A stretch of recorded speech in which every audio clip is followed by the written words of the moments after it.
अब दौड़ कर गया और नारायण के चरणों को पकड़कर कहा, नाथ आप क्यों आए हो ये तो बताओ। भगवान ने कहा, आपको मालूम नहीं, मैं लक्ष्मी को लेने आया हूं, पर लक्ष्मी को तो मैं अपने यहां रखना चाहता हूं नाथ, मैं इसको छोड़ नहीं सकता।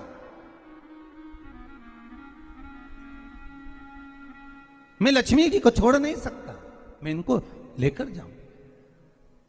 किसान रोने लगा।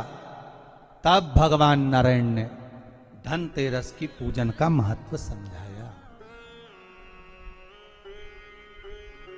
तब भगवान ने धनतेरस की पूजन का महत्व समझाया। सुनो किसान, मृत्यु लोक में रहने वाला मानव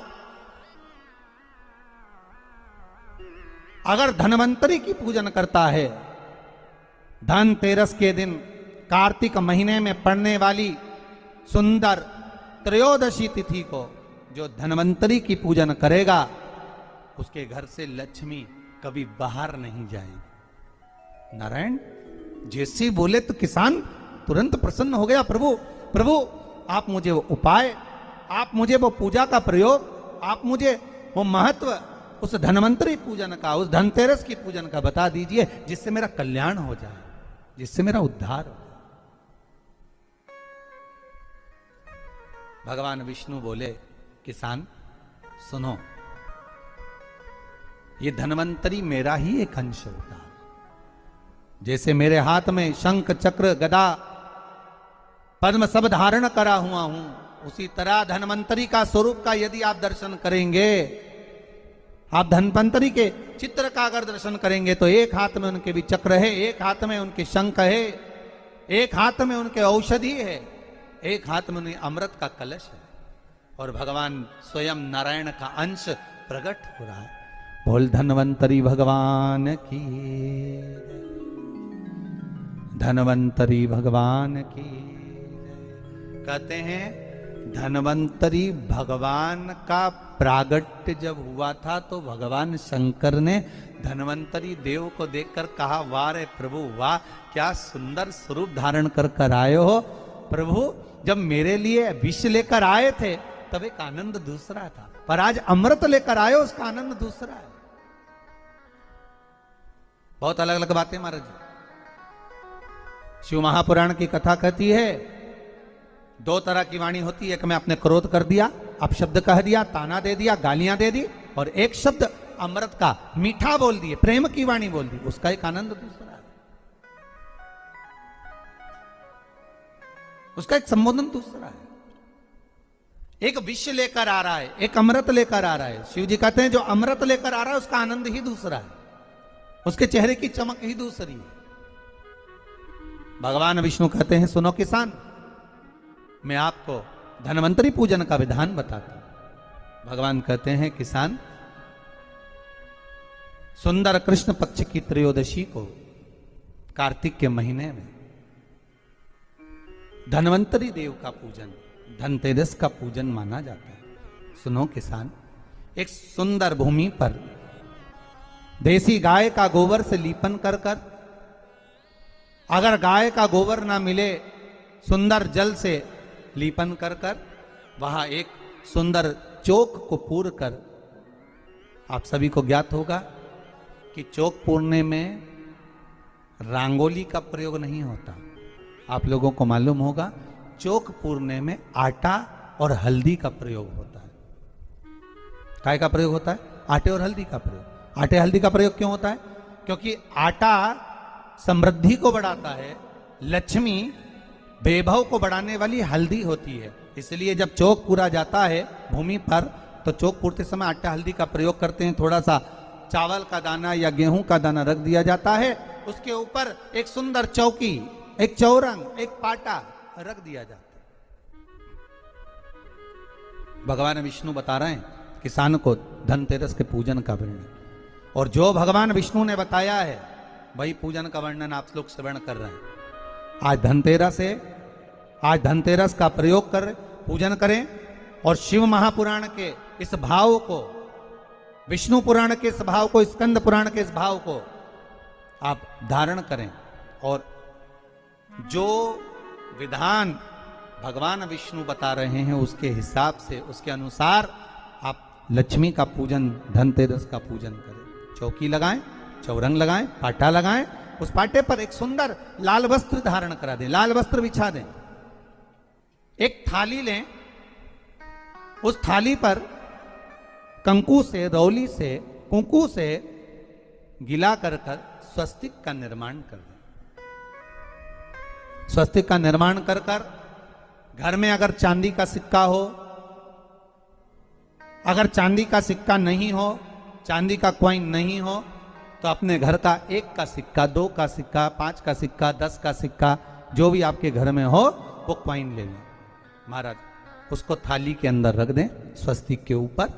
फिर उसका स्मरण करें, आटे के 7 दिए बनाएं, एक थाली में, एक प्लेट में रख लें, घी के दिए बनाएं और उसमें सुंदर बाती को लगा दें। ध्यान दीजिएगा, इसमें जो बाती लगेगी वो लंबी बाती लगेगी।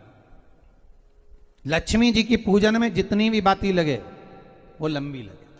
महाराज घी के दिए लगा दें 7, 7 दियों को प्रज्वलित कर लें, प्रकट कर लें। एक दिया तेल का लगा लें।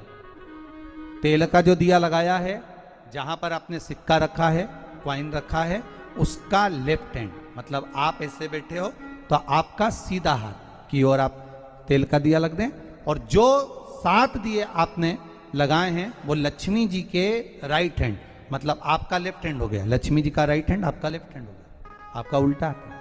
वहां पर 7 दिए जो आपने प्रज्वलित करे हैं वो प्लेट में रख दें। सुंदर थाली जो आपने पूजन की तैयार करी है, उसमें कुंकू, रोली, हल्दी, अबीर, गुलाल, चंदन, मौली, लाल धागा, मौली, अमरबेल के टुकड़े, कमलगट्टे, हल्दी की गांठ, सुंदर भाव में उसको रखें। जल का पात्र सुंदर आनंद से, जो क्वाइन चांदी का और देसी क्वाइन आपने जो रखा है उसका जल से पूजन करें। लक्ष्मी पूजन का समय अलग अलग होता है, पर धनतेरस की पूजन का जो समय है वो प्रदोष काल से प्रारंभ हो जाता है। कब से प्रारंभ हो जाता है? प्रदोष, क्योंकि शिव के द्वारा निर्मित है लक्ष्मी पूजन का। महाराज क्वाइन का पूजन करें, कंकु आदि से पूजन करने के बाद दोनों को उठा लें। दोनों क्वाइन, जो चांदी का सिक्का है और जो देसी क्वाइन है, उसको उठाकर उस पर जो कलेवा है, मौली है, नाड़ा है, लच्छा है, उसको लपेटना प्रारंभ कर दें और उसको लपेटें। पहले चांदी का सिक्का लपेट दे, फिर देसी सिक्का जो आपने रखा है 1, 2, 5, 10 का जो सिक्का रखा है उसको लपेट थाली में, उसको रख लें।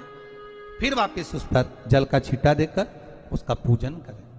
महाराज हल्दी, रौली, मौली, चंदन आदि लगाकर सुंदर भाव से चावल को हल्दी में भिगो लें और पीले चावल कर उल्टे हाथ में चावल लेकर माता लक्ष्मी के ऊपर जो 2 सिक्के रखे हैं उनका पूजन करें।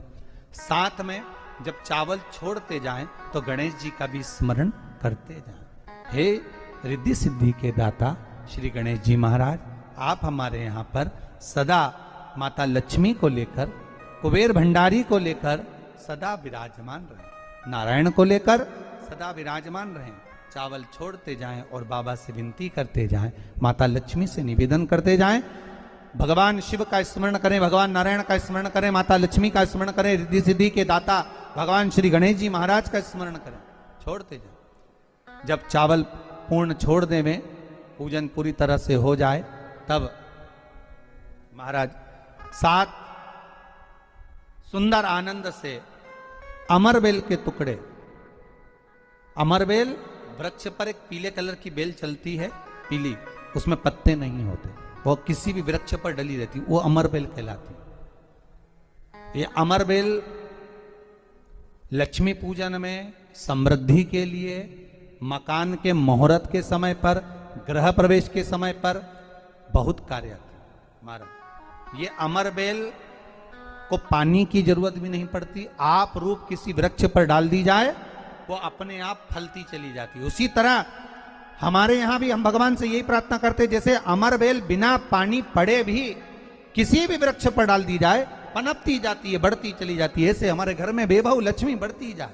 अमरबेल के 7 टुकड़े कमल गट्टे 7, हल्दी की गठान 7 माता लक्ष्मी को समर्पित कर दें।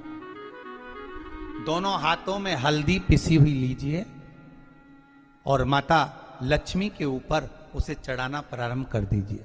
7 बार पिसी हुई हल्दी वो सिक्कों पर चढ़ा दें, अपनी मनोकामना कर कर अपने घर में माता लक्ष्मी को विराजमान करने के। जब हल्दी पूर्ण चढ़ जाए, हाथ में कुंकू ले लीजिए, रोली ले लीजिए, उस रोली कुंकू को भी माता लक्ष्मी को समर्पित करिए। तब इसके पश्चात सुंदर जो भी घर में मिष्ठान हो, मीठा हो, नहीं हो, शक्कर हो, गुड़ हो, मिश्री हो, जो भी आपके पास में हो, खड़ी शक्कर हो, वो भगवान को माता लक्ष्मी को भोग रख दीजिए। अगर कुछ मीठा बना हो तो मीठा रख दीजिए। महाराज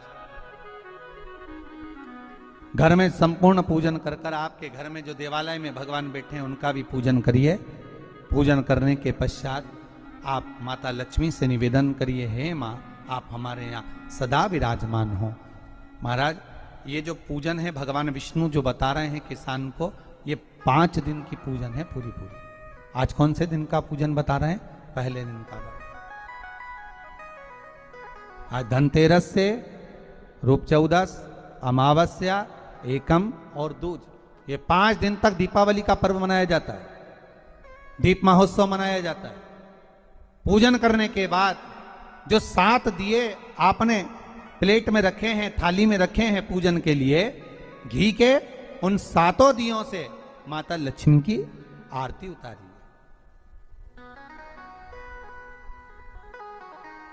उन 7 दियों से माता लक्ष्मी का पूजन करिए।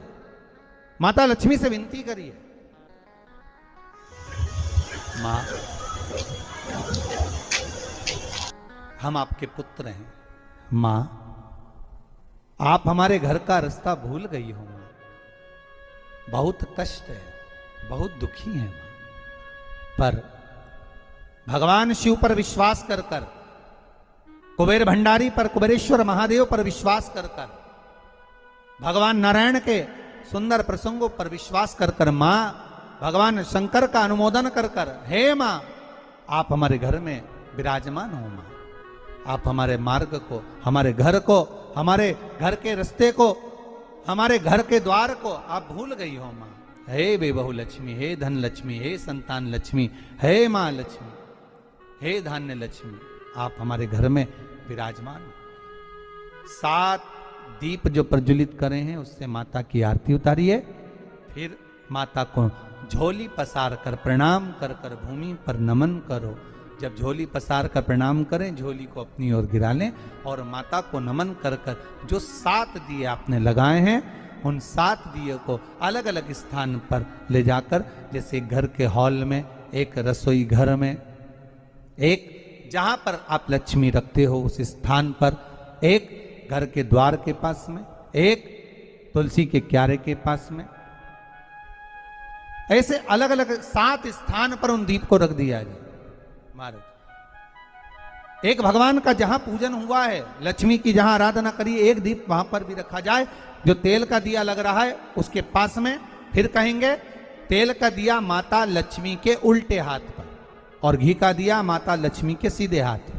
मतलब जो सिक्के आपने रखे हैं उस सिक्के का उल्टा हाथ तेल का, मतलब आपका सीधा हाथ होगा जहां तेल का दिया रखाएगा, और जहां आपका उल्टा हाथ होगा जहां पर घी का दिया लगाएगा, वहां माता जी का सीधा हो गया, आपका उल्टा हो। माता का स्मरण, माता लक्ष्मी से निवेदन करिए, हे मां कृपा सागर, करुणा सागर मां आप भगवान विष्णु के साथ विराजमान हुए, आप भगवान नारायण के साथ में हमारे यहां सदा विराजमान हो मां, ऐसी कृपा कर दीजिए। महाराज मां से विनती कर कर बड़ा उत्साह, बड़ा उमंग, बड़ा आनंद रखना, ये भाव रखना घर में।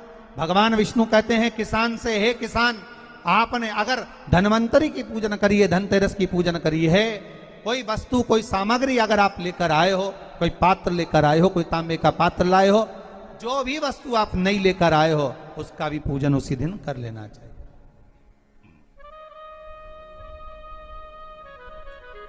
उसका भी पूजन करना चाहिए। बड़ा भाव रखकर भगवान विष्णु ने किसान को बताया। बड़ा किसान सुनकर बड़ा प्रसन्न हुआ। नारायण प्रभु, क्या मां फिर मेरे घर में रहेगी? भगवान कहते हैं, सुनो किसान, ये लक्ष्मी, अगर आप धनवंतरी का पूजन करते हो, धनतेरस का पूजन सुंदर कार्तिक के महीने की कृष्ण पक्ष की त्रयोदशी को अगर आप कर रहे हो, तो ये लक्ष्मी भले मेरे साथ बैकुंठ में जाकर रहे,